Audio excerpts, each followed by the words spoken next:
So this is an interesting way of growing instead of working off the ground. Can you explain a little bit of what's happening here? Absolutely. So here you have straw bales, not hay, straw. Okay. And it's a wonderful medium because it actually has a fantastic amount of drainage, and yet it retains just enough moisture that it's quite similar to actually growing in the ground.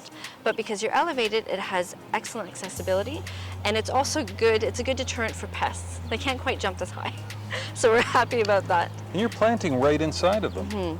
Yes, so to make the straw bales, I guess you could say, amenable to actually being grown in, we add nutrients into the bales to add that quality so the plants have something to grab to and to help grow. In addition to that, right here we have some kale growing. It's nice and colorful. And in between the kale, we also have some lettuce coming up as well.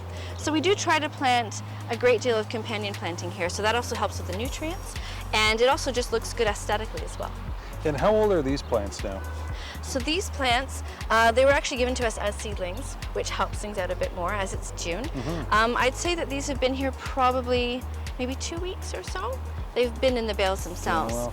And what are we growing around us? What are some of the vegetables?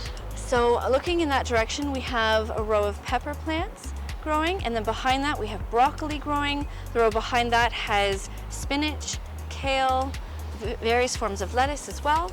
And we've also planted things like carrots and beets, radishes, and we have a whole section dedicated just to tomatoes as well, because they grow really, really tall, and so we wanted to give them a bit more space.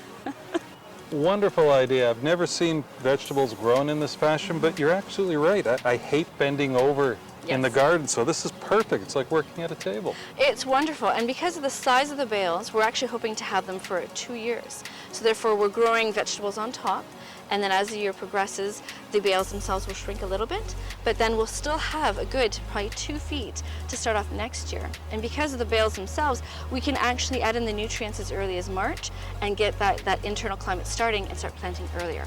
What a brilliant process. Well, it's wonderful. The community continues to be very supportive, and we're very grateful for your water donation. That's very helpful. And this really is reflective of Burlington, right? We keep having seedlings and seeds brought to us.